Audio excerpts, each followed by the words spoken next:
Hello दोस्तों, welcome back to our YouTube channel. दोस्तों, हमने यूपी पॉलिटेक्निक एंट्रेंस एग्जाम 2026 के लिए 40 क्वेश्चन सीरीज स्टार्ट की है, जिसका आज डे 18 है। इससे पहले 17 लेक्चर्स आपको मिल चुके हैं। उनमें बहुत बहुत इंपॉर्टेंट क्वेश्चंस आपके लिए कराए गए हैं। आई होप आपने वो सारे देखे होंगे। दोस्तों, ये 40 क्वेश्चन सीरीज हमारा 25 डेज का प्लान है। ठीक है, यूपी पॉलिटेक्निक स्टूडेंट्स के लिए आपको 25 डेज तक कंटिन्यूसली 40 क्वेश्चन सीरीज मिलेगी। ठीक है, जिसमें 40 क्वेश्चन मोस्ट इंपॉर्टेंट कराए जाते हैं।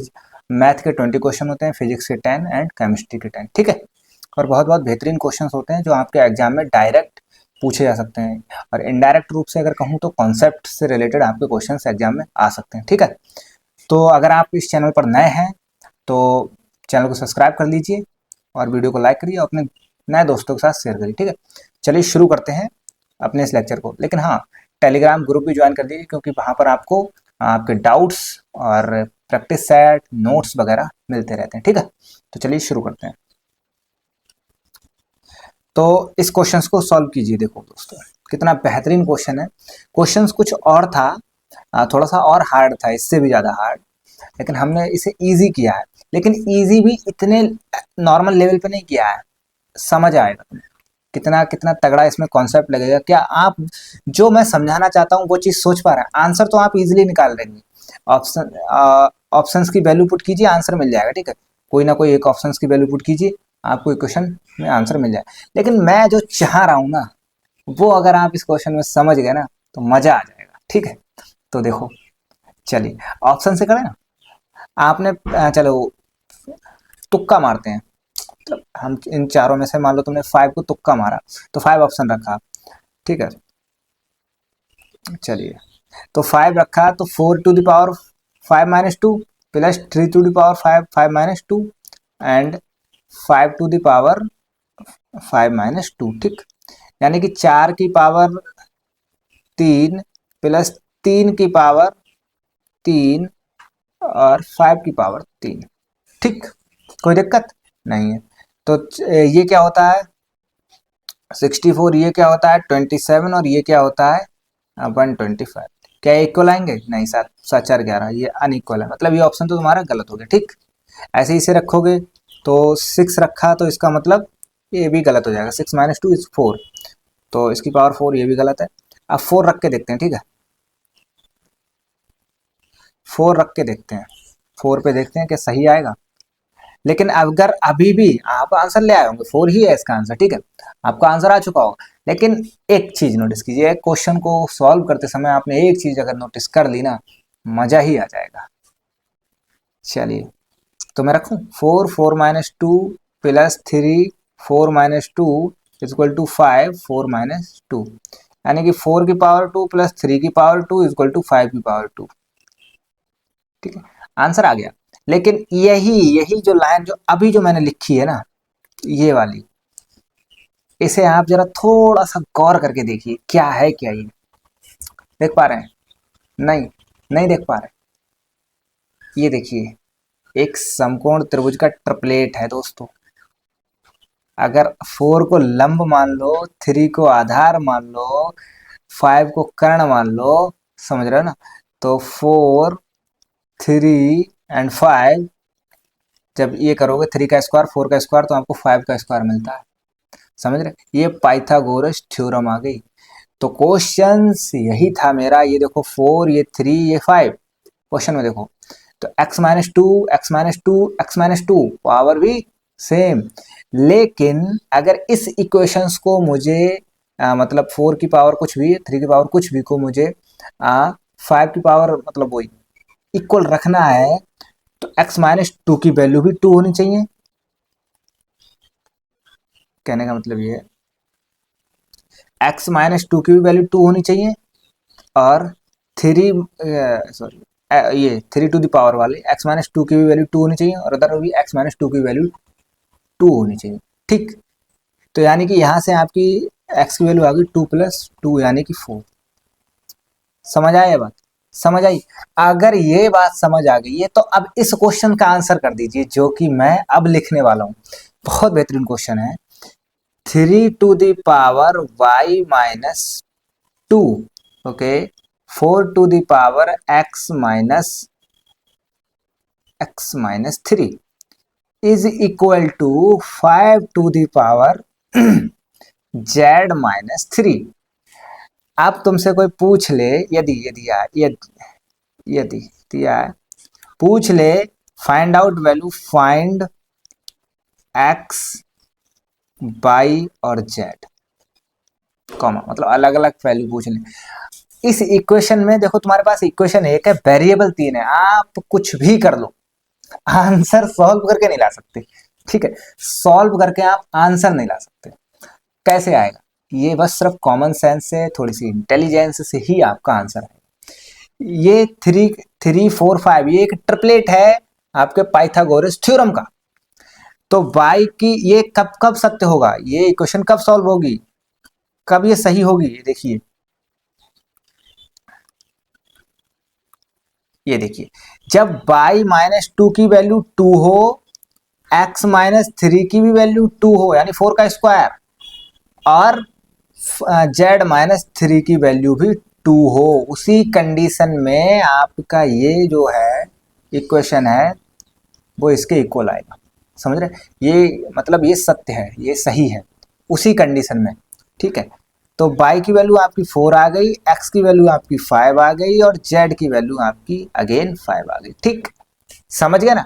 ऐसा क्वेश्चन अगर आपके एग्जाम में आएगा तो मैं बता रहा हूँ, सिर्फ अगर आपने ये वीडियो देखी तभी आप कर पाएंगे।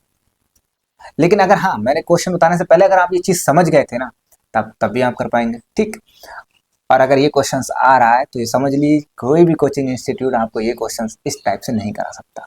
ठीक है, और आ जाएगा, आने के चांसेस हैं। चलो आए या ना आए वो अलग बात है, लेकिन सीख के मजा आया होगा। ठीक है, तो चलिए, ऐसी चीजें सीखने को आपको इस चैनल पर मिलती रही, क्योंकि मेरा मैथ में पहले से ही बहुत इंटरेस्ट रहा। ये क्वेश्चन मैंने खुद ने डिजाइन किया था इस चीज को लेकर। देखो क्वेश्चन ये था, थोड़ा सा हार्ड था। ठीक है, यहाँ पर 2 था 7 था, वो बहुत लंबी क्वेश्चन बनकर सॉल्व हो रहा था। ठीक है, लेकिन मैंने सोचा लाओ कुछ अलग ट्राई करते हैं, तो ये क्वेश्चन बनाया, बहुत बेहतरीन है। चलिए आप नेक्स्ट क्वेश्चन करते हैं। ठीक है, वह द्विघात बहुपद ज्ञात कीजिए जिसके शून्यक ये है और ये है। देखो दोस्तों, इससे पहले मैंने एक लेक्चर दिया था, उसमें मैंने आपको बताया था अगर किसी द्विघात समीकरण का लेक्चर 3 प्लस रूट 5 है, ये मतलब एक शून्यक ये है। ठीक है, तो दूसरा 3 माइनस रूट 5 होगा, इस बात की मैं तुम्हें गारंटी दे रहा, फिक्स, इस बात की मैं तुम्हें गारंटी दे रहा हूँ। ठीक है, 1 प्लस 1 माइनस, ऐसा ही होता है। ठीक ठीक है, अब बस क्या कह रहे हैं, तो बहुपद बनाने, तो बहुपद तो हम बनाना जानते हैं ना, X square minus alpha plus beta X plus alpha beta equal to 0। ठीक, ये समीकरण बनाना, लेकिन हमें बहुपद बनाना तब भी कुछ चीज एक की। ठीक है, तो x square minus alpha plus beta, इन दोनों को जब तुम जोड़ोगे तो आएगा 6। जोड़ देना, अल्फा बीटा को जोड़ोगे तो 5 रूट 5 से रूट 5 कट जाएगा, 3 3 6 आएगा। ठीक है, प्लस अल्फा बीटा जब तुम इनकी मल्टीप्लाई करोगे वो भी, बट हाँ, जब इनकी मल्टीप्लाई करोगे तो ये ए प्लस बी और ए माइनस बी बन रहा है, ए प्लस बी और ए माइनस बी, ए प्लस बी ए माइनस बी, यानी कि 3 का स्क्वायर माइनस रूट 5 का स्क्वायर। ठीक, ब्रैकेट में रखते रहे, इक्वल टू 0। तो x square minus 6x plus 3 3 9, और 9 में से 5 कट करोगे तो 4 आएगा, यानी कि प्लस के 4 आपका ये बहुपद बन जाएगा। ठीक है, बराबर 0 इक्वेशन है, ये द्विघात समीकरण है, ध्यान रखना, और ये बहुपद है, डिफरेंस कुछ नहीं होता। आप शून्य निकालते समय इस बहुपद को 0 मानना ही पड़ता है। ठीक है, तो x square minus 6x plus 4, ये आपका ये वाला आंसर हो जाएगा। समझ आया ना क्वेश्चन? अगर ये कह देता वह द्विघात बहुपद याद कीजिए जिसका एक शून्यक 3 प्लस रूट 5 है, तो क्या आप कर पाते? वो सिर्फ एक शून्यक देता तो क्या आप इस क्वेश्चन को सॉल्व कर पाते? कर पाते, क्योंकि अगर वो कुछ इस टाइप का शून्यक दे दे, मैं फिर से वही बात बोल रहा हूँ, कुछ इस टाइप का शून्यक दे दे, A plus root 5, A plus root B, ठीक है, जहां आपके बी जो है मतलब under root B rational number होना चाहिए। ठीक है, और ए, तो दूसरा शून्यक आपका ए माइनस रूट बी होगा, फिक्स। एक ये दे दिया तो दूसरा ये होगा। अब आपको कहीं ऐसा मत कर देना कि एक शून्यक 5 है तो आप इक्वेशन नहीं लिख पाओगे, क्योंकि ये प्रॉपर नंबर है। ठीक है, चलिए, तो समझ गए होंगे। समीकरण युग्म x plus 2y equal to 5, 3x plus ky equal to 15 के अनंत हल होंगे जब k का मान है। ये भी अच्छा क्वेश्चन है। तो देखो, अनंत हल होने की कंडीशन, 3 कंडीशन होती है हमारे पास।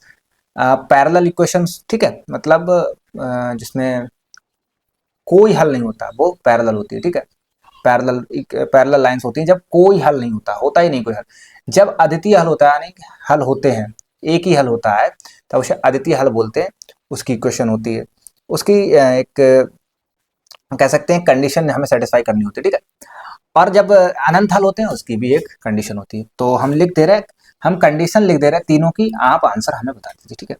अनंत हल की देखो क्या होती है, अनंत हल की होती है आपकी A1/A2 बराबर होना चाहिए B1/B2 के, और ये बराबर होना चाहिए C1/C2 के। ये अनंत हल बनेगा। कोई हल नहीं, कोई हल नहीं कब होगा, ये तब होगा जब A1/A2 बराबर है B1/B2 के, लेकिन बराबर नहीं है C1/C2 के। ओके। अद्वितीय हल कब मिलेगा, यानी सिंगल हल, अद्वितीय हल, अद्वितीय मतलब यूनिक हल। अद्वितीय हल कब मिलेगा, जब आपका A1/A2 बराबर नहीं है B1/B2 के, ठीक। और C1/C2 से फिर कोई सेंस नहीं बचता, बराबर हो या ना हो, ठीक है, चलो नहीं कर दे रहे, ठीक। मेन चीज ये होती है। समझ आ गए, समझ आया। तो आप बता दीजिए के की वैल्यू कर लेंगे ना। के की वैल्यू देखो, वैसे भी देखो तो ये 3 से मल्टीप्लाई किया 6 आएगी, ठीक। समझ गए ना। इस इक्वेशन में 3 से मल्टीप्लाई हुई तो हुआ है। इसका देखो 3x आया, 5 3 15 आया, तो के की जगह क्या रखोगे, 2 3 6। ओके, बस ये जरूरी थी जो हमने लिखा दिया।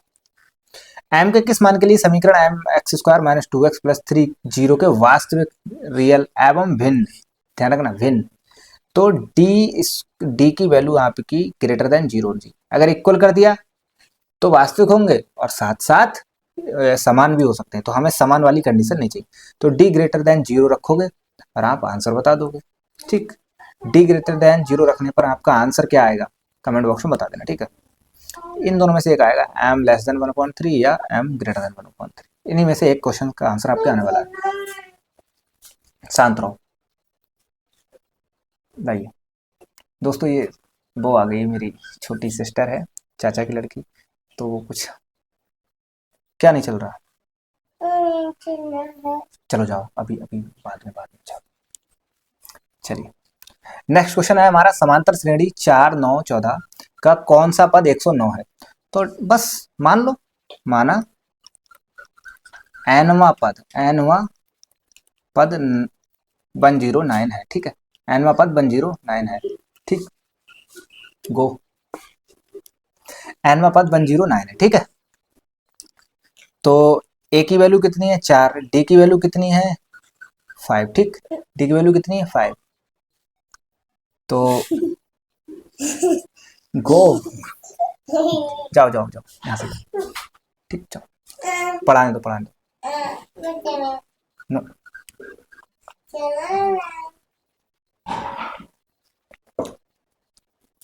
तो डी की वैल्यू 5 हो गई आपकी। कौन सा पद 109, तो हमने क्या माना एनवा पद, यानी टी एनवा पद हमारा 109 है, ठीक है। यानी टी एनवा पद हमारा 109 है, ठीक है। एन इसको कैसे लिखेंगे, a plus n minus 1 d is equal to 109, ठीक। हमें एन की वैल्यू यहाँ से निकाल के आप बता देंगे, ठीक है। क्योंकि बस अब इक्वेशन है, आगे का काम तो आप कर ही सकते हैं, ठीक है। ए की वैल्यू पता, एन की निकालनी है, डी की वैल्यू पता 109, तो इधर इक्वेशन सॉल्व करना है आपको। कमेंट बॉक्स में आंसर दे देना, ठीक है, हो जाएगा ना। मेरा काम सिर्फ कॉन्सेप्ट सिखाना है, कैलकुलेशन आपको आती है। गो फ्रॉम हियर, चलो एक सेकंड गाइस, क्योंकि मैं वीडियोस को ऑफ नहीं कर सकता बिकॉज ऑफ, क्योंकि मोबाइल में रिकॉर्डिंग होती है मेरी, इसमें होती है, और ये फिर जब मुझे एडिटिंग करता हूँ तो बहुत समस्या आती है, इसलिए रिकॉर्ड नहीं कर पा रहा, मैं ऐसे बस छोड़ के आ रहा हूँ। सॉरी फॉर इस डिस्टर्बिंग के लिए सॉरी, लेकिन मैं अभी 2 मिनट में आया, मतलब 2 मिनट भी नहीं लगेंगे।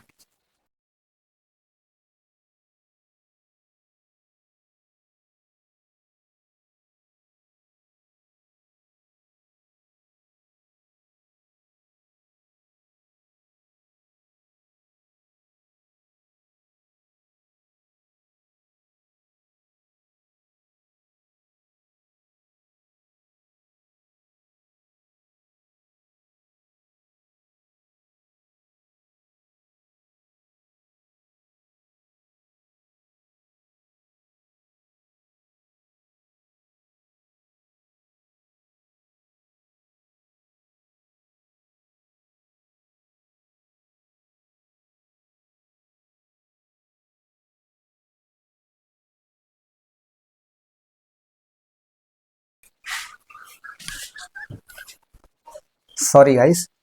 तो चलिए अब शुरू करते हैं डायरेक्ट। ठीक, तो तीन संख्याएं गुणोत्तर श्रेणी में जिनका योग 21 और गुणनफल 216 है। इसका आंसर तो आपने निकाल ही लिया होगा। क्या आया?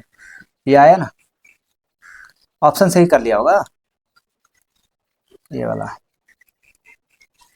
पहला। ठीक है, ऑप्शन से ही किया था ना। ऑप्शन से तीनों का योग, इनका योग करोगे 21 आएगा और मल्टीप्लाई भी करोगे तब भी 216 आएगा। ठीक है, ऑप्शन से भी आ सकते हो, लेकिन आओ अपने प्रॉपर सॉल्यूशन देते हैं। जब हमें तीन पद मानने होते हैं किसी भी गुणोत्तर श्रेणी में तो हम क्या मानते हैं? ए अपॉन आर, ए और नेक्स्ट ए आर। ठीक है, यही मानते हैं। कह रहे हैं इनका योग 21 है, गुणनफल 216 है। चलो इनकी गुणा करो। इन तीनों पदों की जब आप गुणा करेंगे तो a upon r into a r equal to 216। ठीक है, तो आर से आर कट गया, तो ए क्यूब इक्वल टू 216। तो ए की वैल्यू 6।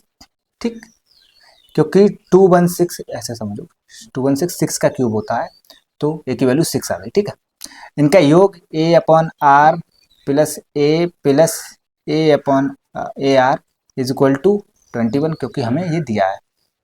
ठीक, ए की वैल्यू आपको 6 रखनी है या ए की वैल्यू कॉमन ले सकते हो। ठीक है, तो 1 upon r plus r is equal to 21 upon ये 1 ए कॉमन लिया था हमने, ए इधर कॉमन लिया था ना, और जो इधर आके मतलब ए यहाँ आ गया 6। ठीक है, तो यहाँ से आप सॉल्व कर सकते हैं। ठीक है, ये आपकी द्विघात समीकरण बनेगी, आर की दो वैल्यू आएंगी।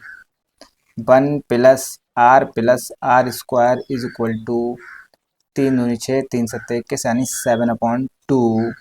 ठीक है, क्रॉस मल्टीप्लाई जब आप करेंगे तो 2 plus two r square is equal to 7r। ठीक, चलिए तो 2r स्क्वायर और देखो 2r minus 5r plus 2 is equal to 0। ठीक, कोई दिक्कत नहीं। 2 दूनी 4, 5 कैसे गुणनखंड करने जिनका मल्टीपल 4 है। ठीक है, तो 2r square minus 4r minus r plus 2 is equal to 0। तो कॉमन लिया 2r तो बचा r माइनस 2, यहाँ से -1 कॉमन लिया तो बचा r minus 2 is equal to 0। तो आया r माइनस 2 और 2r माइनस 1। ठीक, समझ गए ना। तो r की वैल्यू आपकी 2 आई और r की वैल्यू आपकी हाफ आई। ठीक, तो हमने पद माने थे अपने, पद क्या माने थे? पद माने थे ए अपॉन आर, ए आर। ठीक है, यही तो तीन पद थे। ए की वैल्यू कितनी आई थी? 6 आई थी, तो पहला पद हमारा हो गया 6/2 यानी कि 3। दूसरा पद हमारा 6 हुआ और तीसरा पद हमारा ए की वैल्यू 6 और 2। ठीक है, तो 2 3 6 यानी 3 और 6 और 12। ठीक, यही हमारे पद आ गए। यही ऑप्शन ठीक है। हाफ रखोगे तो आपको ये भी आंसर मिल जाएगा हाफ पे। ठीक है, उस पर भी आंसर आपको मिल जाएगा, रख के देख लेना। ठीक है, चलिए तो समझ आया प्रॉपर क्वेश्चन। ऐसे हो जाएंगे ना, कोई भी क्वेश्चन आया आपका ऐसा हो जाएगा। ठीक है, log tan 5 ये बेहतरीन क्वेश्चन है, इसे समझिए। देखो इसमें एक ही चीज़ लगती है, लॉग की चीज़ें आपको पता होंगी तब आप इसे कर पाएंगे। लॉग tan बेस, tan की वैल्यू 1 होती है ना, होती है ना, होती है। tan को हम क्या लिख सकते हैं? 5/2 लिख सकते हैं ना, लिख सकते हैं, प्रॉपर लिख ही सकते हैं। और देखो log tan base m into n को कैसे लिखते हैं? log tan m प्लस, मतलब मल्टीप्लाइंग जो होते हैं वो एडिशन में आ जाते हैं, log tan n। ठीक है, यही हुआ है, ये फॉर्मूले थे, अब आप कर ले जाएंगे। ठीक है, देखो log tan 5 की वैल्यू दी है और log tan 2 की वैल्यू पूछी है। हम जानते हैं sir ji log tan is equal to 1। Okay, हाँ जी ओके। हम जानते हैं log tan को हमने लिख दिया 5/2। Okay, yes okay, equal to 1। हम जानते हैं log, इसे जब खोलेंगे log tan 5 plus log tan 2। Okay, equal to 1। ठीक, कोई दिक्कत यहाँ तक नहीं हुई होगी।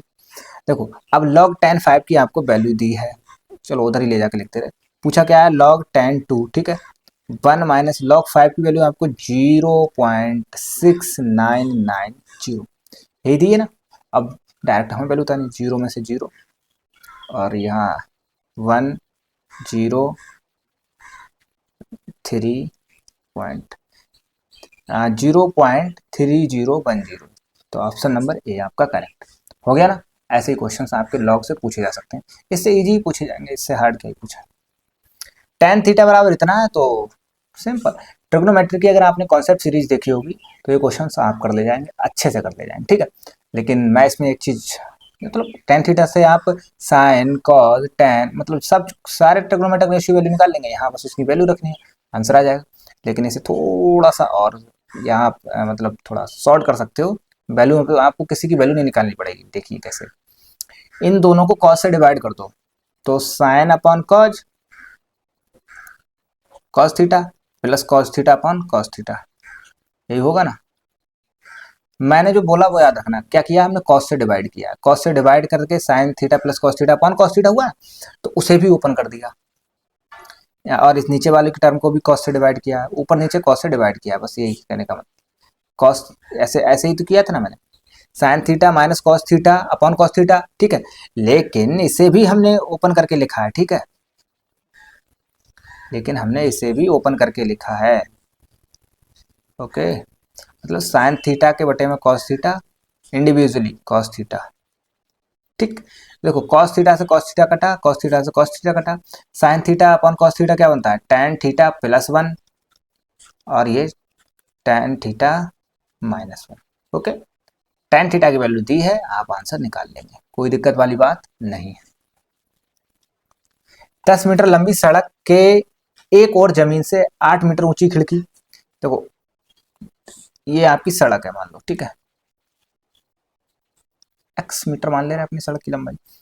सड़क के एक और मान लो कहीं पर ये खिड़की आपकी सीढ़ी थी, सड़क के एक और जमीन से, एक और जमीन, जमीन तो यही हुई ना सड़क के एक और, 8, एक मिनट कैसा, अच्छा 8 मीटर ऊंची खिड़की है, 8 मीटर ऊंची खिड़की है, और ये सीढ़ी जो है, खिड़की 8 मीटर ऊंची है, और ये सीढ़ी जो आपकी है वो 10 मीटर है, 10 मीटर ही तो लंबाई बताइए, और 8 मीटर ऊंची खिड़की तक ही पहुंचती है, ठीक, समझ आया ना इतना। और कह रहे हैं कि उसी बिंदु से, चलो यही बिंदु से सीढ़ी को दूसरी तरफ घुमा दिया, मतलब इस साइड, तो इस साइड वो 6 मीटर ऊंची खिड़की पर ही पहुंचती है।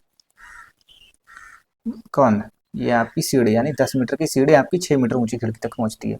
सड़क की चौड़ाई बतानी, बताओ सड़क की चौड़ाई आपको बतानी है, इस क्वेश्चन में कुछ है, कुछ नहीं, इसमें तो ऊंचाई दूरी का कॉन्सेप्ट भी नहीं लग रहा है, समझ रहे हैं आप, इस क्वेश्चन में ऊंचाई दूरी का कॉन्सेप्ट तक नहीं लग रहा है। क्यों नहीं लग रहा, ये 90, ये दो चीजें कर्ण और लंब दिया है, ये निकाल लेंगे, ये दिया है कर्ण और लंब, ये निकाल लेंगे, ठीक है। 10 और 8, चलो इस पॉइंट को मान लिया हमने O, ठीक है, A B C D, triangle A O A B में पाइथागोरस थ्योरम से ओ ए की वैल्यू बताइए, अंडर रूट कर्ण स्क्वायर यानी tan का स्क्वायर माइनस 8 का स्क्वायर, ठीक।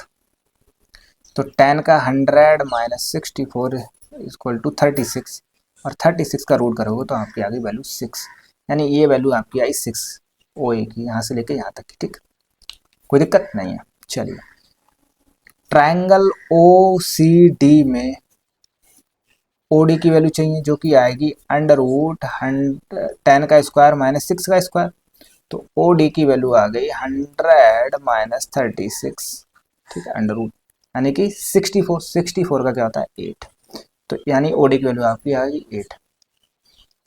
तो एक्स क्या है, हमें एडी तो ज्ञात करना था, तो एडी यानी कि AD equal to x equal to 8 plus 6 equal to 14, ठीक है। तो 14 मीटर आपकी चौड़ी सड़क है, ठीक है, कोई दिक्कत इस क्वेश्चन में, हमने इसमें ऊंचाई दूरी कॉन्सेप्ट का यूज तक नहीं किया है, समझ रहे हैं आप, पर था ये क्वेश्चन वहीं से। cos 4a minus sign 4a बराबर cos 2a सिद्ध कीजिए, अच्छा तब cos 430 okay minus sign to the power 430 की वैल्यू बताइए। तो ये क्वेश्चन तो इजी है, इन्होंने कहा सिद्ध कीजिए, मतलब सिद्ध ऐसे करवा दिए कि आपको थोड़ा सा नॉलेज हो जाए, ठीक है। वैसे आंसर तो आप, क्योंकि इन्होंने दे रखा है cos 2a होगा, ए आपका जो भी एंगल है उसका डबल करोगे इसकी वैल्यू हो जाएगी, और सेम फॉर्मेट दिया है, तो 2a की वैल्यू यानी 2 इंटू 30 की वैल्यू यानी cos 2a की वैल्यू आएगी ना, cos 2a तो कितना आ गया 60 आ गया, यानी cos 60 की वैल्यू कितनी होती है √3/2, तो आपका ऑप्शन आंसर तो ये सही हो जाएगा। लेकिन आओ इसे अब हम सॉल्व करते हैं ना। मैंने कहा सिद्ध करो, तो ऐसा नहीं है कि आपको क्वेश्चन में सिद्ध कराने को आ जाएगा। यहाँ मैंने सिद्ध करवा दिया क्योंकि थोड़ी सी पता लग जाएगा ना, थोड़ा सा कुछ सीख जाएंगे। तो देखो सीखने तो आए हैं आप, cos 4a minus sign 4a, इसे ही सॉल्व करते हैं अभी, सिर्फ इसे ही, ठीक है। इज इक्वल टू देखो cos 4a क्या लिख सकते हैं, cos स्क्वायर a का स्क्वायर, ठीक है, माइनस साइन स्क्वायर a का स्क्वायर। कोई दिक्कत नहीं है, देखो a square minus b square बन गया ना। तो यानी कि cos square a plus sine square a, ठीक, और cos square a minus sine square a। Okay, कोई दिक्कत नहीं है। चलिए देखो cos square a sine square ए बन गया 1, ठीक, और ये cos स्क्वायर ए माइनस साइन स्क्वायर ए cos 2a का फार्मूला होता है। तो बस cos 2a आ गया, और यही हमें प्रूव करना था cos 2a, ठीक है। ये फार्मूला होता है 2a। आप अगर हाई स्कूल में हैं तो ये फार्मूला में भी आपने पढ़ा हो, शायद नहीं पढ़ा होगा, ठीक है। अगर नहीं पढ़ा है तो अब पढ़ लीजिए, ये cos स्क्वायर ए माइनस साइन स्क्वायर ए cos 2a के बराबर होता है। कैसे निकालते हैं, आप उस फार्मूला से भी निकाल सकते हैं, cos a प्लस बी वाले से, ठीक है। वहाँ बी की जगह ए रख दीजिए, उससे भी निकल जाएगा। अगर आपने मेरी वो वाली वीडियो देखी होगी ट्रिग्नोमेट्रिक रेशियो वाली, तो मैंने उसमें cos a प्लस बी का फार्मूला लिखाया है। उस फार्मूले में अभी जाना, बी की जगह ए कर देना, cos 2a की वैल्यू तुम्हें यही मिलेगी, करके देख लेना, ठीक है। चलिए एक्स अक्ष पर वह बिंदु ज्ञात कीजिए 2, -5 से और इससे समदूर है। देखो एक्स एक्सिस पर हमें बिंदु ज्ञात करना है। एक्स एक्सिस पर कोई भी बिंदु ज्ञात करो, पहले तो यही मान लो वो एक्स, 0 होगा, मतलब उसका बाई कोऑर्डिनेट 0 होगा, ठीक है। अब कह रहे हैं कि वह बिंदु जो 2, 5 से 2, 5 2, -5, यानी ये बिंदु मान लो ए है, ठीक है, ऊपर वाला नहीं ए, ये बिंदु ए है और ये वाला पी है आपका। और कह रहे हैं 2 -2, 9 से -2, -2, 9 -2, 9 से, चलिए कहीं भी मान लीजिए, क्योंकि अब भी मैंने गलत मान लिया, ये वाला नीचे मानना था, ये 2.5 नीचे मानना था, क्योंकि वही होगा। फिलहाल आप तो कहीं भी मानो, कुछ भी मान लिया तो क्या ही दिक्कत है। ये आपका बी पॉइंट है, ठीक है। इससे और इससे पी पॉइंट ए से आपका समदूरस्थ, यानी ये आपकी डिस्टेंस इक्वल है, ठीक है। तो इन दो पॉइंट के बीच की जो डिस्टेंस आएगी वही इन दो पॉइंट के बीच की डिस्टेंस होगी। तो बस डिस्टेंस फार्मूला यूज करना है, ठीक है। कह सकते हो A P is equal to बराबर है, मतलब ए पी बराबर है पी बी के, बस यही तो कह सकते हैं। यहाँ पर कोऑर्डिनेशन में डिस्टेंस वाला फार्मूला रखना है। तो क्या होता है, अंडर रूट होता नहीं होता, x one minus x two, तो एक्स -2 का स्क्वायर प्लस 0 - 5, यानी 0 - -5, तो यानी कि 5 का स्क्वायर, ठीक, बराबर होगा इसके x प्लस 2 के होल स्क्वायर का। ये समझ आया, x प्लस 2 कैसे लिखते हैं। देखो होता क्या है, x1 माइनस x2 होता है, तो x1 यहाँ x है, माइनस x2 होता है, तो माइनस x2, माइनस एक ऑलरेडी है और -2, तो +2 हो गया ना, वही किया है, प्लस 0 - 9 यानी -9 का स्क्वायर। ओके, अंडर रूट से अंडर रूट दोनों साइड कैंसिल किए हमने, एक्स माइनस मतलब इसका खोला तो -4x plus 4 plus 25 is equal to x square plus 4x plus 4 plus 81, ठीक। एक्स स्क्वायर से एक्स स्क्वायर कटा, 4 से 4 कट गया, ठीक है। -4x इधर आके -8x बना ना दोस्तों, बना ना, और ये 81 और इधर जाके -25 हुआ, ठीक। तो x की वैल्यू आपकी आई 7 में से 2 कट करोगे तो 5, ठीक है, डिवाइडेड बाई 8, वो भी माइनस के साथ, ठीक। ये वाला माइनस इधर गया, तो 8 7 56, यानी x की वैल्यू आपकी आ गई 7 -7, ठीक है। तो पॉइंट क्या हुआ, x की वैल्यू -7 आई और पॉइंट आपका 0 इधर है, ठीक है। तो पॉइंट्स आपके हुए, आपका हुआ -7, ठीक। कोई दिक्कत इस क्वेश्चन में नहीं होनी चाहिए। इस क्वेश्चन में क्या ही दिक्कत होगी, ठीक है। चलिए नेक्स्ट, त्रिभुज एबीसी में एंगल बी 90 डिग्री और ए बी 5 सेंटीमीटर है, बी सी बराबर 12 सेंटीमीटर, अंतःवृत्त की त्रिज्या है। अंतःवृत्त की त्रिज्या कैसे निकालते हैं? बहुत बेहतरीन क्वेश्चन आया है,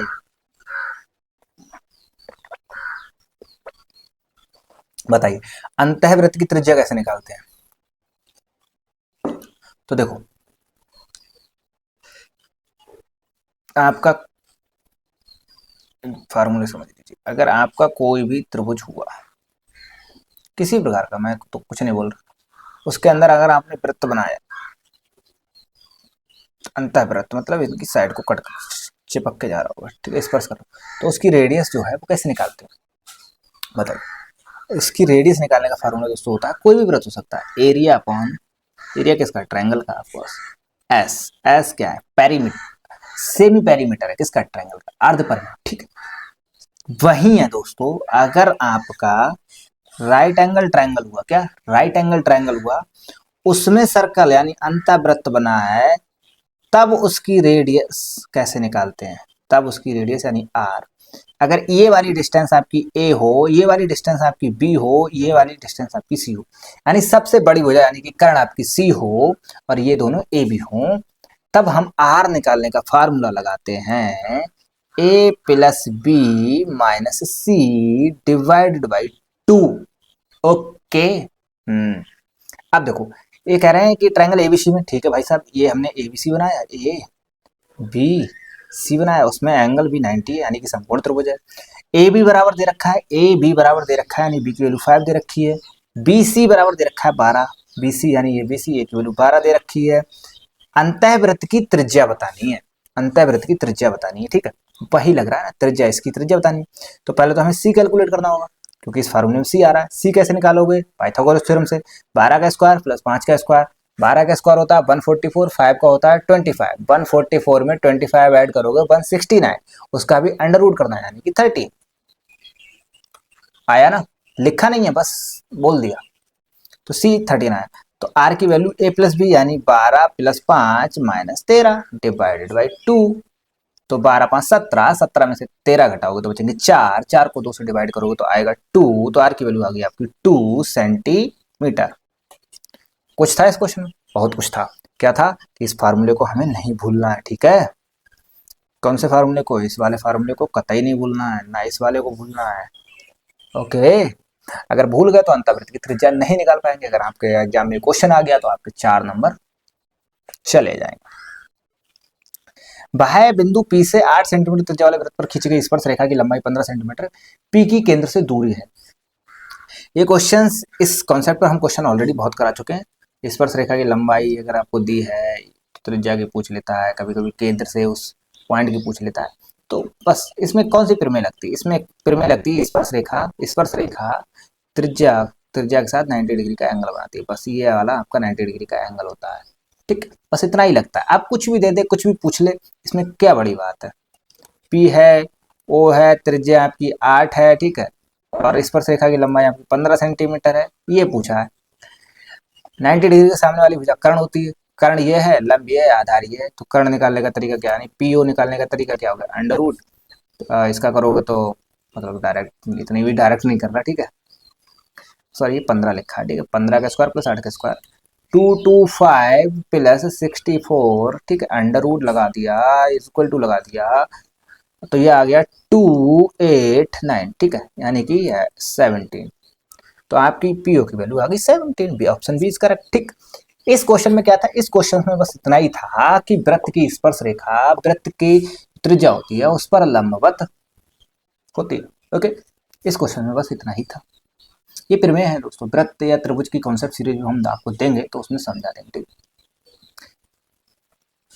तो देखो आज आज मॉर्निंग में ही हमने आपको एक मेंसुरेशन की सीरीज दी है, ठीक है।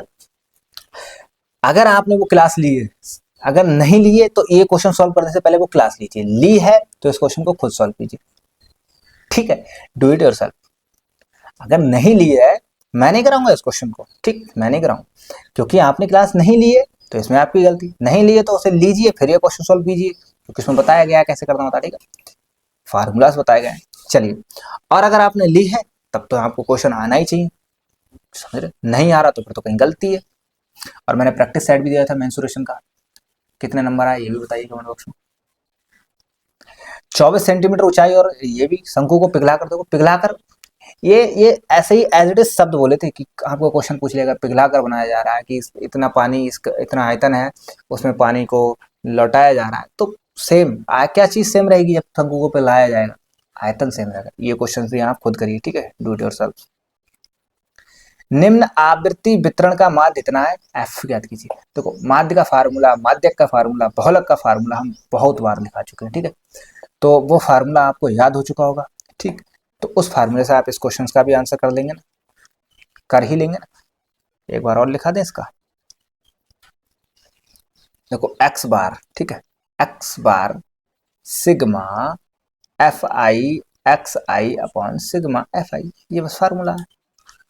एफ आई क्या है? ये फार्म जितनी बारंबारता होती है इन सब का सम कर दो, ये एफ आई मिल जाएगा, ठीक है, ये एफ आई मिल गया। एक्स आई क्या है? इनके जो वर्ग होते हैं इनकी मिडिल टर्म, मिडिल, ठीक है, वो आपका एक्स आई होता है। उन दोनों की मल्टीप्लाई करोगे, फिर एडिशन करोगे, ऊपर वाली टर्म मिल जाएगी, ठीक है, फिलहाल हो जाएगा। ये लो, इस डेटा की माध्यिका दे रखी है, एक्स का मान यानी वही बारंबारता पूछ ली है, ठीक है। तो इस क्वेश्चन का भी आपको फार्मूला मिल चुका है, आप इस क्वेश्चन को भी सॉल्व कीजिए। लास्ट वीडियो में हम आपको ये क्वेश्चन हर वीडियो में रखते हैं, क्योंकि आपके एग्जाम में इन तीन से माध्यिका, बहुलक और ये माध्य, इनसे एक क्वेश्चन आपको मिल जाएगा, ठीक। तो फार्मूले याद कर लीजिए, ठीक। एक थैले में 8 लाल, 6 नीली और 4 हरी गेंद है, ठीक है। एक गेंद यादृच्छिक यानी रैंडमली निकाली जाती है, उसके नीली ना होने की प्रायिकता। वाओ क्या क्वेश्चन, नीली नीली ना होने की प्रायिकता। तो देखो हम नीली ना होने की प्रायिकता नहीं निकालेंगे, हम नीली होने की प्रायिकता निकाल ले रहे हैं, ठीक है। अब उसे वन में से कट कर दोगे तो ना होने की प्रायिकता मिल जाएगी, ठीक है ना। तो पहले तो हम निकालो नीली होने की प्रायिकता, नीली होने की प्रायिकता, प्रायिकता ऑफ नीली। तो बताओ नीली गेंद कितनी है? टोटल 6, टोटल नीली कितनी है? 6, और टोटल गेंद कितनी है? 8 से 14, 14 4 18। तो आपकी प्रायिकता नीली होने की कितनी आई? 1/3, यानी 6 से कटोगे तो 3 आएगा। नीली होने की प्रायिकता ये आई। अब पी नीली ना होने की प्रायिकता, नीली नहीं होने की,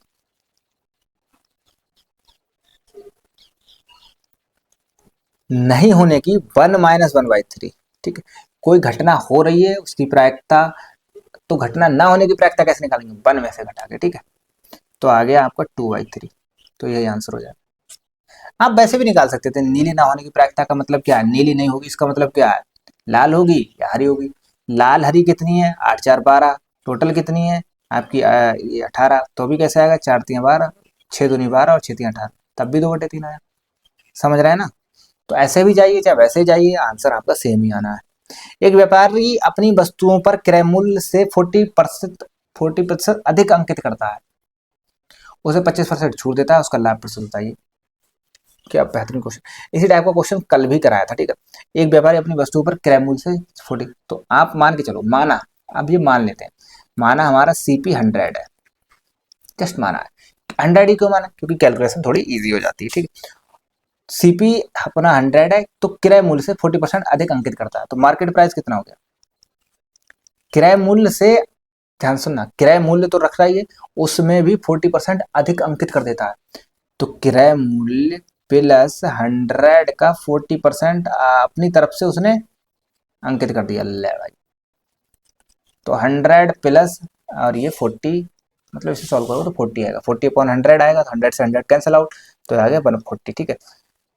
तो उसने मार्केट प्राइस रखा उस वस्तु का जिसका मतलब क्रय मूल्य, जो उसने 100 रुपए की खरीदी थी, उसका मार्केट प्राइस उसने 140 रख दिया, ठीक है। अब मार्केट प्राइस ये रखा है, मार्केट मतलब MRP ये रख दी, ठीक है। अब कह रहा है MRP में आपको छूट दूंगा, ठीक है। कह रहा है, क्या कह रहा है? मतलब सेलिंग प्राइस, सेलिंग प्राइस क्या? 140 रुपए का नहीं बेच रहा है, 140 रुपए का प्रोडक्ट नहीं बेच रहा है। क्या कह रहा है? मैं तुम्हें थोड़ी सी छूट दे रहा, ताकि तुम्हें लगे कि आपको थोड़ा डिस्काउंट मिला है, ठीक है। कितनी दे रहा है? देगा किस पे? देगा किस पे? उसी पे तो देगा, किस पे? मार्केट प्राइस पे। 140 कितनी दे रहा है? 25% दे रहा है, ठीक। तो यानी कि 140 माइनस 100 मतलब 25%, यानी 1/4। 25 को डिवाइडेड करोगे 100 से, तो 25 से कम 25, 25 चौका 100, यानी 1/4 आया। तो 4 को जब तुम इससे डिवाइड करोगे तो 4 3 12 और 4 3 12, तो बच्चे 2 यानी 4 पंजे 20, ठीक है। तो ये आ गया आपका 105 आपका एसपी आया। सेलिंग प्राइस कितना आया? 105। प्रॉफिट कितना आया? प्रॉफिट तो selling price minus cost price होता है, यानी कि क्रय मूल्य, यही तो होता है। कॉस्ट प्राइस क्या बोल दिया, मतलब क्रय मूल्य, ठीक है। एसपी एसपी आपका 105 है, सीपी आपका 100 है, ठीक है। तो प्रॉफिट कितना हो रहा है? 5 रुपए का। इससे 5 रुपए का प्रॉफिट हो रहा है। तो परसेंट प्रॉफिट कैसे निकालते हैं? प्रॉफिट अपॉन सीपी यानी 100 इंटू 100, ठीक है, परसेंट। तो 100 से 100 कटा, क्या आया? 5%। तो प्रॉफिट कितना ले रहा है? 5% प्रॉफिट वो व्यापारी ले रहा है, ठीक हो जाएगा ना। चलिए नेक्स्ट। 12,000 पर 10% वार्षिक दर से 2 वर्षों का चक्रवृद्धि ब्याज ज्ञात कीजिए, जबकि ब्याज अर्धवार्षिक संयोजित। देखो जब ब्याज अर्धवार्षिक संयोजित होता है तो हम वार्षिक दर आधी कर देते हैं, वार्षिक दर आधी कर देते हैं और समय दुगना कर देते हैं, ठीक है। तो समय दुगना कर देते हैं, 2 की पावर 5 2 की पावर 4 करेंगे, यानी कि 21 की पावर 4। तो बड़ा हो जाएगा क्वेश्चन, ठीक है। आप यहाँ बंद कर दीजिए, ठीक है, ये बंद है। ऑप्शन भी चेंज हो जाएंगे, ऑप्शन गलत हो जाएंगे, ठीक है सारे। तो इसका आंसर आप हमें बताइए, ठीक है। क्या क्या इस क्वेश्चन में क्या है? अर्धवार्षिक ब्याज संयोजित हो रहा है ना, तो जो वार्षिक दर दी है वो आधी हो जाएगी, समय दिया है वो डबल हो जाएगा। अर्धवार्षिक का मतलब छमाही, तो एक साल में कितनी छमाही? 2, ठीक है ना। और दर दी है वार्षिक, लेकिन अब हमें वार्षिक नहीं ब्याज कर, वार्षिक जो ब्याज है वो अर्धवार्षिक होगा, आधा ना। तो 10/2 यानी कि आपका जो ब्याज संयोजित होगा वो 5%, ठीक। लेकिन समय हो गया 2, 2 छमाही, ठीक। फार्मूला तो आपको पता ही है, ये वाला, ए बराबर P1 + R/100 to the power n। तो पूछा है ब्याज, तो ब्याज निकालने का सी आई निकालने का फार्मूला होता है A - P, ठीक है। तो ए निकालो पहले और पी तो दिया ही है, उसमें से घटा के सी आई की वैल्यू बता देना, ठीक है। ये क्वेश्चन थे आपके मैथ के। चलिए फिजिक्स सॉल्व करते हैं। निम्नलिखित में से कौन सी मूल राशि है? तो मूल राशि तो आपको पता ही है, बल, वेग, संवेग, त्वरण, विस्थापन आदि है। एक कार यात्रा का पहला आधा भाग 40 किलोमीटर पर आवर और दूसरा आधा भाग 60 किलोमीटर पर आवर की चाल से तय करता है इसकी औसत चाल। देखो औसत चाल निकालने का फार्मूला क्या होता है? औसत चाल कैसे निकालते हो? औसत चाल निकालने का तरीका क्या होता है? औसत चाल,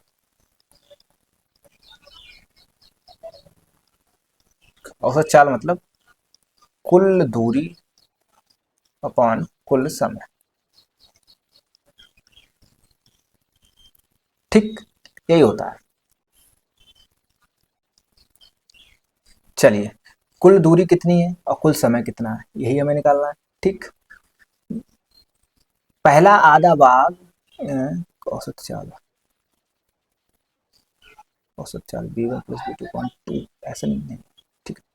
चलिए पहला आधा भाग 40 किलोमीटर पर आवर से ट्रेवल करता है, तो कुल दूरी, दूरी बताइए उसने कितनी ट्रेवल की, दूरी बताइए उसने कितनी ट्रेवल की। 40 किलोमीटर पर, अच्छा ऐसा समझ लीजिए ये आपकी उसने डिस्टेंस है, कितनी है? टोटल डिस्टेंस x है, ठीक है।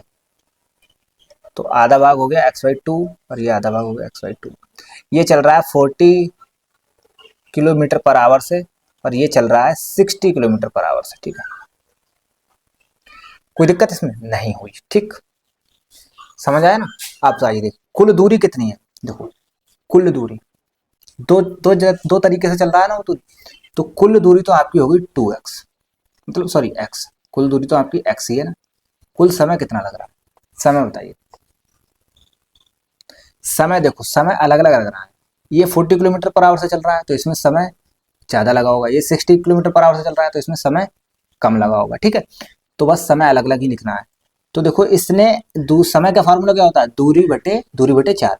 x/2 डिस्टेंस ट्रेवल की है 40 किलोमीटर, मतलब यूनिट नहीं लिखे, 40 की स्पीड से, प्लस ये थोड़ा सा आधा टाइम हो गया, मतलब इतना दूरी चलने में टाइम हो गया, अब इतना दूरी निकालते। तो इसने x/2 दूरी ट्रेवल की है 60 किलोमीटर पर आवर, ओके। तो वही टाइम निकालने का फार्मूला दूरी बटे चाल, ठीक है ना, वहीं से निकाला है। अब हो गया सवाल, बस अब क्या था इस क्वेश्चन में? कुछ नहीं। तो 2 नीचे आएगा तो आप करेंगे तो x कट जाएगा। तो वैसे भी इसका हम फार्मूला बताएं तो ये होता है 2xy/b1 + b2। फिलहाल सॉल्व करते हैं। एक्स कॉमन लिया, देखो एक्स कॉमन लिया तो 1/80 प्लस 1/120, ठीक है, ये आया ना, एक्स से एक्स कट गया, और इसका एलसीएम लिया आपने 80 और 120 का, या डायरेक्ट मल्टीप्लाई कीजिए, ठीक है, 120 इंटू 80, ठीक, नीचे कर रहे हैं, ऊपर 1 है ऑलरेडी, तो 120 प्लस 80, ठीक, यही तो चल रहा है। चलिए, तो देखो ये ऊपर जाएगा, यानी 120 इंटू 80 डिवाइडेड बाई 120 और 80, यानी कि 200, ठीक है, इनका तो एडिशन हो रहा है, 200, ठीक, जीरो से जीरो कटा, इस वाले जीरो से ये वाला जीरो कटा, 2 चौके 8 और 12 चौक 48, 48 क्या, किलोमीटर पर आवर, ठीक, आया समझ। बस फार्मूलाज पता होना चाहिए, और डायरेक्ट फार्मूला भी होता है इसका, अभी बताएंगे क्या होता है। जब दूरी समान ट्रेवल कर रही होगा कार, तो आपका 2x/(x+y) ये आपका शॉर्टकट फार्मूला होता है, ठीक है, औसत चाल निकालने का, औसत चाल या औसत वेग जो भी है, ठीक है, 2x/(x+y), x पहली हाफ डिस्टेंस ट्रेवल करने में लगा मतलब स्पीड है, और ये बाई दूसरी हाफ डिस्टेंस के दौरान स्पीड है, ठीक है, बस स्पीड है, उससे भी निकालेंगे तब भी आ जाएगा। 5 किलोग्राम द्रव्यमान की वस्तु 2 मीटर पर सेकंड के वेग से चलते हुए 3 किलोग्राम की स्थिर वस्तु से टकराकर चिपक जाती है, उसका उनका उभयनिष्ठ वेग है। बहुत ही बेहतरीन क्वेश्चन है, काय का है, संवेग संरक्षण का है, ठीक है, यहाँ पर संवेग संरक्षण हो रहा है आपका। देखो 5 किलोग्राम की वस्तु यानी m1 आपका 5, 2 मीटर पर सेकंड यानी b1 आपका 2, ठीक है, चलते हुए 3 किलोग्राम यानी m2 आपका 3, ठीक है, स्थिर वस्तु से टकरा जाती है यानी कि b बराबर 0, v2 बराबर 0, ठीक। ये m1 एक बॉल थी, चलो मान लो एक बॉल थी जो 2 मीटर पर सेकंड की स्पीड से दीवार नहीं, एक फुटबॉल थी रखी हुई, उससे टकरा गई। फुटबॉल रखी हुई थी, फुटबॉल जिसका वेट था 10 ग्राम, फुटबॉल जिसका वेट था 10 ग्राम, वो जमीन पर रखी हुई थी, लेकिन ये अपनी क्रिकेट वाली बॉल उससे टकरा गई। अब टकराने के बाद क्या हुआ, उससे चिपक गई, अपनी क्रिकेट वाली बॉल उससे चिपक गई, और दोनों साथ में चलने लगी। तो जब साथ में चलेंगी तो वही स्पीड पूछी, ओवेनिस्ट का मतलब दोनों की स्पीड, तो वही स्पीड पूछी कितनी होगी, तो देखो संवेग संरक्षण का रूल लगाया यहाँ पर, क्या संवेग संरक्षण का नियम लगाया ना। संवेग संरक्षण के नियम क्या कहता है, ये लिखिए m1b1 प्लस m2b2, ठीक, बराबर होगा m1 प्लस m2, और b कितना, जब वो दोनों वस्तुएं जुड़ गई तब आपकी वेलोसिटी कितनी है, ये माना कि b, और यही हमें कैलकुलेट करनी है, ठीक है। m1 कितना है 5, b1 कितना है 2, m2 कितना है 3 और b2 कितना है 0। m1 कितना है 5 और m2 कितना है 3 और ये b, ठीक है, 5 दूनी 10, 10 अब पटे, और 5 3 8 यहाँ आ गया, इक्वल टू b, ठीक। जब आप इसे कट करेंगे तो 4 5, और b की वैल्यू आ गई आपकी 1.25, ठीक है, मीटर पर सेकेंड, तो 1.25 मीटर पर सेकेंड आ गई। समझ आया, ये संवेग संरक्षण का नियम है, ठीक है, संवेग संरक्षण का नियम, संवेग संवेग p बराबर mb, ये तो समझ गए होंगे, में भी हाई स्कूल वाले बच्चे नहीं समझे होंगे, 11th 12th वाले तो आ गए होंगे। आपके एग्जाम में ये क्वेश्चन शायद ही पूछे, ठीक है, चांसेस कम है फिलहाल। एक मशीन 10 सेकंड में 500 जूल कार्य करती है, इसकी शक्ति है, तो देखो P बराबर होता है कार्य अपॉन समय, कार्य करने की क्षमता को ही तो शक्ति कहते हैं। कार्य कितना है 500 जूल, टाइम कितना लग रहा है 10 सेकंड, ठीक है, तो आपका जो आ गया शक्ति आ गई 50 जूल पर सेकंड को बोलते हैं वाट, ठीक, तो 50 वाट, ठीक है, हो गया ना।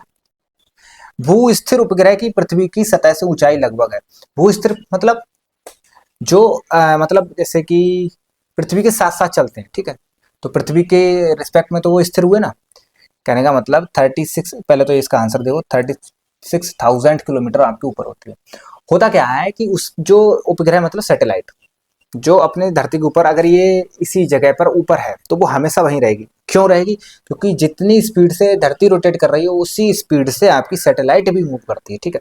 अब बताओ, एक ट्रेन 50 की स्पीड से आगे जा रही, अब तुम दूसरी ट्रेन में, वो भी 50 की स्पीड से आ रही, तुम्हें ये लगेगा हम दोनों ट्रेन रेस्ट में है, लेकिन स्पीड तो है ना उनकी।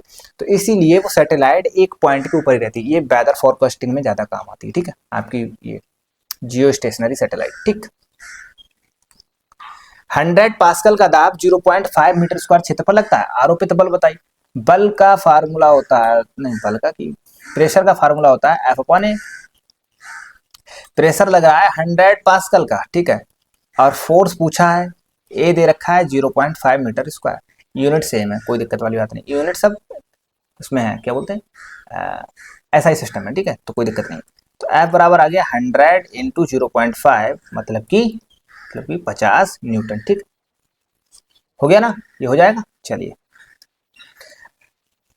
80 डिग्री सेंटीग्रेड पर 200 ग्राम जल को 20 डिग्री सेंटीग्रेड पर 300 ग्राम जल में मिलाया जाता है। अंतिम ताप है, क्या क्वेश्चन है, ठीक है। इसमें क्या लग गया? इसमें लग गया कैलोरीमिति का सिद्धांत। ऊष्मा वाले चैप्टर पे आओ, कैलोरीमिति का सिद्धांत पढ़ा है ना? क्या पढ़ा है? जब मतलब ज्यादा टेम्परेचर, तो इसने अपनी ऊष्मा त्यागी, 200 ग्राम वाले जल ने अपनी ऊष्मा त्यागी, अपनी ऊष्मा को लॉस किया, अपनी हीट को लॉस किया, ठीक है। और ये 20 डिग्री सेंटीग्रेड पर जो जल था उसने ऊष्मा ली, यानी अपना टेम्परेचर बढ़ाया, ठीक है। तो कह सकते हो क्यू कैलोरीमिति का सिद्धांत क्या कहता है? क्यू लॉस इस वाले जल ने, यानी 200 ग्राम वाले जल ने, यानी 80 डिग्री टेम्परेचर वाले जल ने जो लॉस किया, जो हीट लॉस की, वो किसे मिल गई? क्यू गेन किसने की? इस वाले ने, ठीक है। बस यही कैलोरीमिति का सिद्धांत था। होता क्या है? M S delta T, Q बराबर होता है M S delta T. M one S क्या है? पानी की स्पेसिफिक विशिष्ट ऊष्मा, ठीक है, वाटर की विशिष्ट ऊष्मा। एस रिप्रेजेंट कर रहा है वाटर की विशिष्ट ऊष्मा, ठीक है, जो कि 1 कैलोरी पर ग्राम पर डिग्री सेंटीग्रेड होती है, ठीक है। Is equal to M2 S तो सेम ही है क्योंकि दोनों पार्ट वाटर ही, और डेल्टा टी। अब देखो, डेल्टा टी लिखने का तरीका थोड़ा अलग है, मतलब होता तो डेल्टा टी है, लेकिन लिखने का तरीका थोड़ा सा अलग है, अच्छे से लिखा देते हैं। हमने माना कि इनका जो अंतिम टेम्परेचर है वो टी हो जाता है, ठीक है, टी हो गया, अंतिम टेम्परेचर टी हो गया। तो ये बताओ टेम्परेचर में कितना लॉस आया? 80 डिग्री सेंटीग्रेड वाले जल को कितना लॉस आया? क्योंकि अंतिम टेम्परेचर टी हुआ, तो लॉस कितना आया? 8T माइनस टी ही तो लॉस आया। इतना ही टेम्परेचर तो लूज किए आपकी पहले वाले जल यानी 200 ग्राम वाले जल ने, इतना ही तो टेम्परेचर लॉस किया। टी तो अंतिम ताप है, इससे नीचे तो जा नहीं सकता ना, तो बस इतना ही किया है। चलिए, इसने गेन कितना किया है? इसने गेन किया है 20 था इसका, गेन कितना कर लेगा? गेन कर कितना लेगा बताइए? गेन ये अंतिम टेम्परेचर यहाँ टी पर ही तो पहुंचेगा, ठीक है, अंतिम टेम्परेचर टी पर ही तो पहुंच सकता है, ये टी पर ही तो जाएगा, तो T-20, ठीक है। तो आपका T-20 ये इसने गेन किया, ठीक। तो बस अब M1 की वैल्यू आपको दे रखी है 200 ग्राम, S से S कट जाएगा क्योंकि ये विशिष्ट ऊष्मा सेम होती है, ग्राम का लिख। अच्छा, आप सोचेंगे कि यहाँ पर आपने यूनिट सेम क्यों नहीं की? देखो, यहाँ भी ग्राम है, इधर भी ग्राम, तो ग्राम से ग्राम कट जाएगा, टेम्परेचर आपको डिग्री सेंटीग्रेड में ही मिलेगा, ठीक है। S से S कट हो गया, M2 200, M1 200 था, 8T minus T is equal to M2 आपका है 300, ठीक है, और T-20। तो बस इसे सॉल्व करना है, इस जीरो से इस जीरो कट गए, 8 दूनी 16 यानी 160 minus 2T is equal to 3T minus 6T, ठीक है। तो ये हो गया आपका 5T इज इक्वल टू 220। तो T की वैल्यू आपकी आ गई 220/5 यानी 5 चौके 20 और बचे 2, तो 5 चौके 20 यानी 44 डिग्री सेंटीग्रेड, ठीक। ये क्वेश्चंस भी आपके एग्जाम में आने के चांसेस कम है, लेकिन आप अगर पता, आपको ये कैलोरीमिति का सिद्धांत अगर पता है तो गलत क्या है, ठीक है। चांसेस कम है। देखो दोस्तों, अब फिजिक्स के क्वेश्चंस मुझे जितने लाने थे सारे तो मैं करा चुका हूँ आपको लास्ट वीडियो, तो क्वेश्चंस अब वही रिपीट हो जाएंगे तो आप कहेंगे रिपीट क्वेश्चंस करा रहे हैं। तो इसलिए अदर कॉन्सेप्ट जो कभी कभार आपकी शिफ्ट में या आपकी किस्मत खराब हुई तो आपकी शिफ्ट में क्वेश्चंस आ सकते हैं। जैसे कैलोरीमिति का सिद्धांत हो गया, इससे पहले कौन सा सिद्धांत कराया था, सम्यक संरक्षण का सिद्धांत कराया। ठीक है, तो इस टाइप के क्वेश्चंस आपके आ सकते हैं। ठीक है, ये क्वेश्चंस संयुक्त फोकस दूरी ज्ञात कीजिए। तो संयुक्त फोकस दूरी ज्ञात करने का फॉर्मूला होता है F1/F बराबर 1/F1 plus 1/F2 with sign रखोगे। F1 कितना है, उत्तल लेंस है तो 1/20 रख दो। F2 कितना है, अवतल लेंस जो कि 25 है। अब उत्तल लेंस की 25 है यानी प्लस रख दिया। अब देखो F2 अवतल लेंस है तो उसकी नेगेटिव रख दी, कितना है 20। ठीक, तो यहाँ से संयुक्त दूरी आपकी आ जाएगी, ये आ गई आपकी 100, तो 4 माइनस 5 तो -1/100 यानी कि F की वैल्यू आपकी आ गई -100 सेंटीमीटर। ठीक है, तो ये ऑप्शन आपका ठीक है। ये फार्मूला होता है आपका संयुक्त फोकस दूरी निकालने का, संयुक्त लेंस की। ठीक है, समान पदार्थ के दो तारों की लंबाई का अनुपात इतना है, त्रिज्या का अनुपात इतना है, उनके प्रतिरोधों का अनुपात बताइए। प्रतिरोध कैसे लिखते हैं, प्रतिरोध का फार्मूला क्या होता है, R बराबर रो L/A। ठीक है, यही तो होता है। अब देखो दिया क्या है, दो तारों का लंबाई का अनुपात L1/L2 1/2 दिया है, त्रिज्या का अनुपात R1/R2 दिया है 2:1। ठीक है, अब देखो R1 लगा दो तो L1 A1। ठीक है, रो तो सेम ही होता है किसी के लिए, तो R1/R2 आया आपका L1/A1 मल्टीप्लाइड। देखो अब R2 बटे में जा रहा है, R2 डिवाइड कर रहा है, अब हम उसे मल्टीप्लाई में ला रहे हैं तो चेंज हो जाएगा, अर्थात A2/L1 हो जाएगा। ठीक, समझ आया। तो देखो अब इसे सही से लिख लेते हैं, L1/L2 A2/A1। अब देखो A2 को क्या लिख सकते हैं, तार देखा है आपने कभी, इससे पहले तार देखा है, कैसा होता है उसका क्रॉस सेक्शन, सर्कुलाकार होता है, सर्कुलाकार होता है ना। तो A2 की जगह तुम क्या लिख सकते हो, पाई R2 का स्क्वायर। A1 की जगह क्या लिख सकते हो, पाई R1 का स्क्वायर। ठीक है, तो ये क्या बनेगा L1/L2 और ये क्या बन गया, पाई से पाई कैंसिल आउट, R2/R1 का स्क्वायर। ये आपका R1/R2 का रेशियो है। ठीक है, तो अब L1/L2 की वैल्यू रखोगे, R2 मतलब वही उसका रिवर्स कर दोगे, उसकी वैल्यू रखोगे, आंसर निकाल के कमेंट बॉक्स में बता दोगे। ठीक है, हो जाएगा। चलिए, भारत में एसी मेंस की आवृत्ति है, भारत में 50 हर्ट्ज होती है। ठीक है, निम्नलिखित में से कौन सी उपचयन अभिक्रिया दर्शाता है, उपचयन। उपचयन मतलब समझते हैं, ऑक्सीजन का हटना। ऑक्सीकरण मतलब ऑक्सीजन का जुड़ना, किसी भी कंपाउंड में ऑक्सीजन का जुड़ना अगर कहीं हो रहा है तो वहां पर ऑक्सीडेशन रिएक्शन हो रही है, कहीं ऑक्सीजन हट रही है। ठीक है, तो वहां पर उपचयन अभिक्रिया हो रही। देखो HGO कंपाउंड था, इससे ऑक्सीजन हट के O2 मॉलिक्यूल बन रहा है, तो आपका यही उपचयन हो गया। ठीक है, अपचयन भी बोल दो, तो आपका ये ऑप्शन सही है। ठीक, और देखो कहीं पर ऑक्सीजन आपकी अलग नहीं हो रही होगी। ठीक है, ये आपकी विघटन अपघटन अभिक्रिया है। ठीक है, तो कहीं नहीं हो रही है। एम कोश में समावेशित इलेक्ट्रॉनों की अधिकतम संख्या है, LMN KLMN कोश होते हैं आपके, KLMN। इनमें अधिकतम कैसे देते हैं, 2n। बोरबरी ने एक फार्मूला दिया था। ठीक है, इसकी वैल्यू K की फॉर 1 को रिप्रेजेंट करता है, 2 को करता है, 3 तीसरा कोश, चौथा कोश। ठीक है, हमें कौन से एम कोश, एम मतलब 3, तो 2 × 3 की स्क्वायर यानी 3 3 9 दूनी 18, तो आंसर इज 18। इलेक्ट्रॉनों की साझेदारी से बनने वाला बंध होता है, साझेदारी से कौन सा बंध बनता है, सहसंयोजक यानी covalent bond. Okay, plaster of Paris का रासायनिक सूत्र है दोस्तों, प्लास्टर ऑफ पेरिस का रासायनिक सूत्र होता है कैल्शियम सल्फेट हेमीहाइड्रेट। ठीक है, चलिए, ये जिप्सम का है, ये वाला जिप्सम का है। अयस्क से धातु निकालने की प्रक्रिया कहलाती है, अयस्क से धातु निकालने की प्रक्रिया धातु कर्म कहलाती है। गैल्वेनीकरण क्या होता है, मतलब धातु को संक्षारण से बचाने की प्रक्रिया, जैसे लोहे या स्टील पर हम जिंक की परत चढ़ा देते हैं। ठीक है, तो वो गैल्वेनीकरण कहलाती है। संक्षारण तो वही होता है। CH3 CH2 CHO का IUPAC नेम बताइए। IUPAC नेमिंग कर दें। पहले तो ये देखो इसका फंक्शनल ग्रुप क्या है, CHO CHO, ठीक है। अब ये देखो इनमें कोई बॉन्ड्स वगैरह लगे, सिंगल बॉन्ड्स है, तो कौन सी श्रेणी, 1 2 1 2 3। कार्बन काउंट करो, 1 2 3। मेथ है प्रो, तो बन गया प्रोपेन, ठीक है। अब देखो CHO है, इसका क्रियात्मक समूह, मतलब इसकी नेमिंग कैसे करते हैं, अल अल, ये तो जोड़ते हैं लास्ट में, तो प्रोपेनल प्रोपेनल,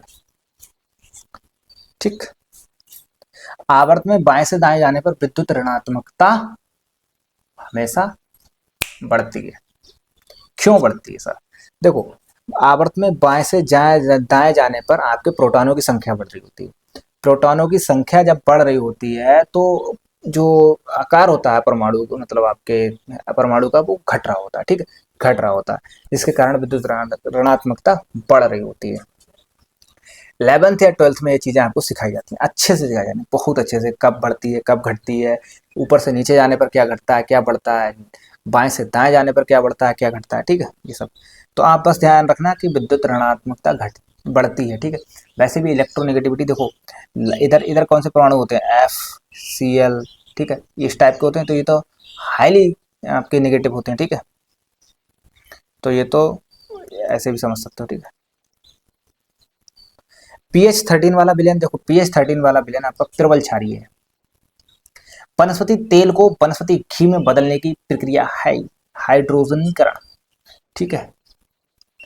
कार्बनिक पदार्थ के अवायवीय, अवायवीय मतलब समझते हैं आप, ऑक्सीजन की अनुपस्थिति में, अवायवीय मतलब अवायवीय, वायु की अनुपस्थिति में अपघटन से उत्पन्न गैस है। कार्बनिक पदार्थ के अवायवीय अपघटन से उत्पन्न गैस मीथेन होती है। कैसा, क्या समझिए, देखो हम कुछ अवशेष छोड़ देते हैं, मान लो कोई कार्बनिक पदार्थ हुआ, वो ऐसी जगह पड़ा है जहाँ आपकी ऑक्सीजन नहीं जा रही, ठीक है, तो क्या होता है, कुछ माइक्रो ऑर्गेनिज्म होते हैं जो उसे खाना शुरू कर देते हैं, ठीक है, तो वो वायु की अनुपस्थिति में उसे डिकम्पोज कर देते हैं, मतलब अपघटन कर देते हैं उसका, तो वो उससे जो गैस बनती है मीथेन होता है, ठीक। तो बस यही था आज का लेक्चर, कैसा लगा कमेंट बॉक्स में जरूर बताइए,